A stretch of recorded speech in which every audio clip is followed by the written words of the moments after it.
Good morning students. हम question कर रहे हैं 23 नंबर। From the following receipt and payment account of Gwalior club and additional information furnished, prepare income and expenditure account for the year ended 31st December 2018 and also the balance sheet on that date.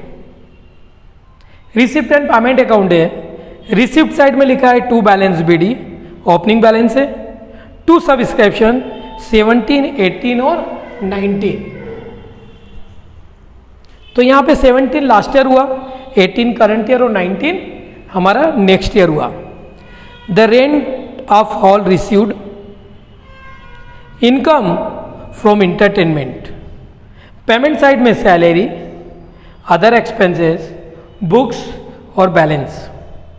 The club has 50 members each paying annual subscription of ₹500.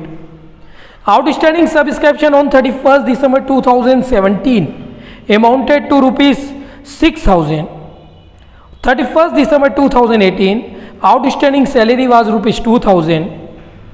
Salary for 2018 included ₹6,000 for the year 2017. The club owned a building valued at ₹2 lakh, furniture valued at ₹20,000 and books valued at ₹20,000 on 1st January 2018। इस question में हमें यहाँ पर income and expenditure account और balance sheet बनाना है। हम सबसे पहले क्लब का नाम लिखेंगे Gwalior club income and expenditure account for the year ending on 31st December 2018, क्योंकि हमारा करंट ईयर यहाँ पे कौन सा है 18 है। फिर हम यह कॉलम बना लेंगे एक्सपेंडिचर रुपीस, इनकम और रुपीस, ये हमारा कॉलम रहेगा पूरा। सबसे पहले हम इनकम में लिखना स्टार्ट करते हैं। तो देखो रिसिप्ट एंड पेमेंट अकाउंट का जो ओपनिंग बैलेंस है उससे हम यहाँ पर छोड़ देते हैं, वो इनकम एंड एक्सपेंडिचर अकाउंट में नहीं आता है। फिर आता है सब्सक्रिप्शन, तो लिखेंगे बाय सब्सक्रिप्शन। अब सब्सक्रिप्शन यहाँ पे 3 दे रखे हैं, लास्ट ईयर का भी है, करंट ईयर का भी है और नेक्स्ट ईयर का भी है। तो इनकम एंड एक्सपेंडिचर अकाउंट में हम केवल करंट ईयर का सब्सक्रिप्शन लिखते हैं। कौन सा सब्सक्रिप्शन लिखेंगे? केवल करंट ईयर का। और इसमें जो करंट ईयर का आउटस्टैंडिंग होगा उसे प्लस करेंगे। कैसे पता चलेगा कितना करंट ईयर का आउटस्टैंडिंग सब्सक्रिप्शन? देखो क्लब के टोटल मेंबर थे 500 और एक मेंबर से लेना 50 रुपीज, तो कितने होते हैं 25,000 हो रहे हैं, जबकि यहाँ 20,000 ही है। यानी अभी 5,000 हमें करंट ईयर का और हमारा लेना है, मतलब आउटस्टैंडिंग कितना है 5,000 रुपये, और टोटल सब्सक्रिप्शन जो करंट ईयर का आएगा वो 25,000 है। ठीक है। सब्सक्रिप्शन के बाद में रेंट ऑफ हॉल रिसीव्ड, तो लिखेंगे बाय हॉल रेंट, ये आपको रिसीव हुआ है, ये दे रखा हमारा 14,000, तो 14,000 हो गया। उसके बाद में इनकम फ्रॉम इंटरटेनमेंट, तो ये भी हमारी इनकम है, तो लिख देते हैं बाय इनकम या receipts from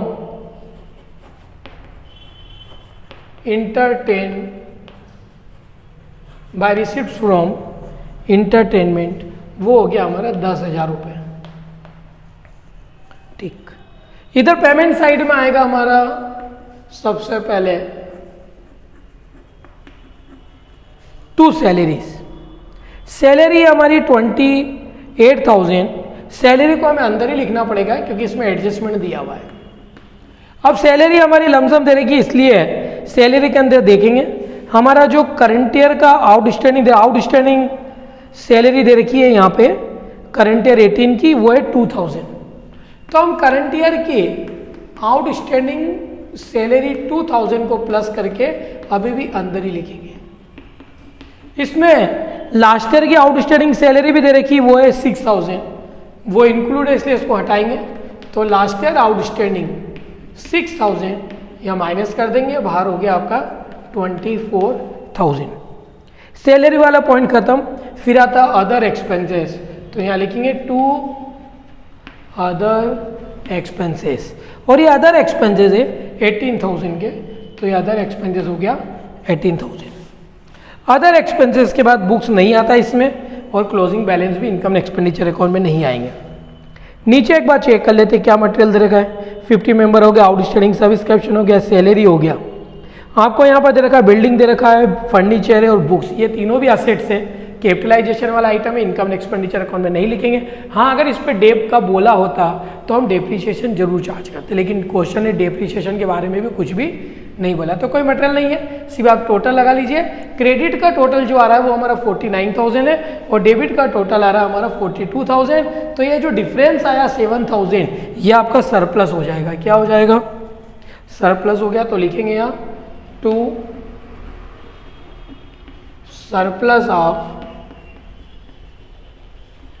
income over expenditure, और ये सरप्लस आ गया हमारा 7,000, टोटल 49,000, टोटल 49,000। तो ये तो हमारा बन के तैयार हो गया इनकम एंड एक्सपेंडिचर अकाउंट। दूसरा हमको एक और चीज़ आइटम बनाने का बोला, वो है बैलेंस शीट। लेकिन बैलेंस शीट को बनाने के लिए कैपिटल फंड चाहिए, उसके लिए हमें सबसे पहले कैपिटल फंड का कैलकुलेशन करना पड़ेगा। तो ये डालेंगे अपन heading calculation of capital fund. Capital fund निकालने के लिए एक प्रकार से ओपनिंग बैलेंस शीट यानी लास्ट ईयर की बैलेंस शीट बनाते हैं। एक तरफ ओपनिंग असेट्स होगा और एक तरफ ओपनिंग लायबिलिटीज होगी। तो इधर लिख देते हैं हम ओपनिंग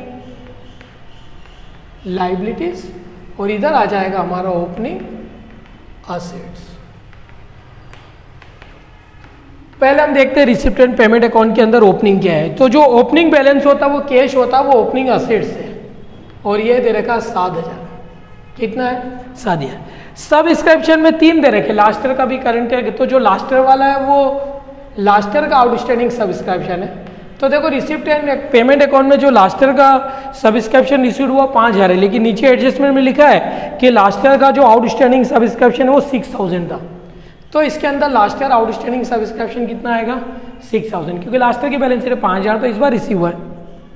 ठीक है, लास्ट ईयर आउटस्टैंडिंग सब्सक्रिप्शन आ गया। ओपनिंग असेट्स के अंदर ऊपर तो कुछ नहीं दे रखा रिसिप्ट एंड पेमेंट में, नीचे एडजस्टमेंट के अंदर आउटस्टैंडिंग सैलरी भी दे रखी है। तो जो लास्ट ईयर की है वो ओपनिंग होती है यानी लास्ट ईयर की होती है। तो आउटस्टैंडिंग सैलरी कौन सी आएगी इसमें? लास्ट ईयर वाली, क्योंकि लास्ट ईयर वाली ही ओपनिंग होती है 6,000। इसके अलावा और 1 जनवरी के दिन आपके पास में एक तो बिल्डिंग है, फर्नीचर और बुक्स है। तो ये लिख देता हूँ। बिल्डिंग दे रखी है 2 लाख की, फर्नीचर भी है, फर्नीचर ओपनिंग 20,000 का, और ओपनिंग यानी 1 जनवरी के दिन आपके पास बुक्स भी है, वो भी 20,000 की। जो नहीं खरीदी वो ओपनिंग नहीं है। ओपनिंग मतलब लास्ट ईयर मान लो। कुछ नहीं है, आप टोटल लगा लेंगे, जो डिफरेंस आएगा वो हमारा यहाँ पर कैपिटल फंड हो जाएगा। क्या होगा? Capital fund. तो टोटल लगाते इधर का टोटल हो रहा है 240, 247, 2,53,000, 2,53,000। ये हमारी ओपनिंग असेट्स है और इसमें से हम ओपनिंग लायबिलिटी 6,000 को माइनस कर देंगे तो 2,47,000 कैपिटल फंड आ जाएगा। ये हमसे क्वेश्चन डिमांड नहीं करता, लेकिन हम इसके बिना बैलेंस शीट नहीं बना सकते, इसलिए आपको इसको निकालना ही पड़ेगा। फिर हम आप बैलेंस शीट बनाएंगे। ये भी बैलेंस शीट है, लेकिन ये ओपनिंग यानी लास्ट ईयर की बैलेंस शीट है। फिर हम यहाँ बैलेंस शीट बनाएंगे, तो ये बनेगा हमारा बैलेंस शीट। ये करंट ईयर की बैलेंस शीट है एज ऑन 31 दिसंबर 2018। ये हमारी करंट ईयर की बैलेंस शीट है। इधर होगा हमारा लायबिलिटीज और इस साइड लिखेंगे हम असेट्स। इसमें सारी क्लोजिंग चीज़ आती है। कैपिटल फंड हमने जो निकाला वो लिखेंगे इसमें। ये यहाँ पर आ जाएगा हमारा कैपिटल फंड, और ये कैपिटल फंड आया 2,47,000। हमने जो इनकम एंड एक्सपेंडिचर अकाउंट में सरप्लस निकाला वो इसके अंदर हम प्लस कर देंगे। तो प्लस सरप्लस 7,000 का सरप्लस हो गया, 2,54,000 ये आपका टोटल कैपिटल हो गया। फिर इधर आ जाएगा हमारा आउटस्टैंडिंग सैलरी। अब आउटस्टैंडिंग सैलरी ओपनिंग वाले में तो लास्ट ईयर की आई, तो इसमें करंट ईयर की आएगी आउटस्टैंडिंग सैलरी। करंट ईयर की कितनी थी आउटस्टैंडिंग सैलरी? 2000 थी। ठीक है, ये आउटस्टैंडिंग सैलरी भी आ गई। फिर एडवांस सब्सक्रिप्शन, एडवांस जो इनकम होती है वो भी हमारी लाइबिलिटी से है। एडवांस सब्सक्रिप्शन, तो एडवांस सब्सक्रिप्शन में देखिए यहाँ 3 सब्सक्रिप्शन 17, 18, 19, तो 18 के लिए जो 19 है वो एडवांस है। एडवांस सब्सक्रिप्शन था हमारा 4000। फिर असेट साइड में क्या आएगा? एक तो इनकम एंड एक्सपेंडिचर अकाउंट का जो क्लोजिंग बैलेंस है कैश, हम उसे लिखेंगे 4000, ये क्लोजिंग बैलेंस आ गया। इसके अलावा आउटस्टैंडिंग जो इनकम होती है ना, आउटस्टैंडिंग सब्सक्रिप्शन। अब आउटस्टैंडिंग सब्सक्रिप्शन में 2 है, एक तो करंट ईयर का और एक लास्ट ईयर का भी है। कहेंगे कि यार क्लोजिंग बैलेंस शीट में करंट ईयर का ही आना चाहिए। भाई लास्ट ईयर का जो अभी बाकी है वो भी तो आएगा।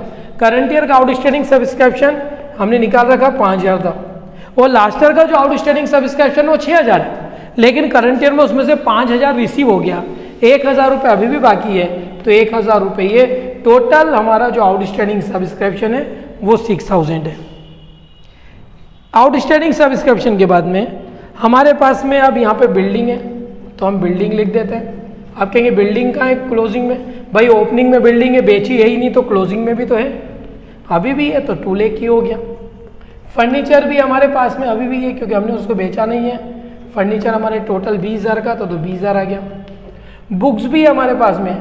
बुक्स हमारे पास जो ओल्ड बुक्स थी वो थी 20000 रुपये की, हमने 10000 रुपये की और न्यू बुक्स ली है, जो पेमेंट साइड में लिखा हुआ है आप रिसीट पेमेंट अकाउंट में 10000 की बुक्स हमने और खरीद ली। टोटल बुक्स हो गई हमारी कितने की? 30000 की।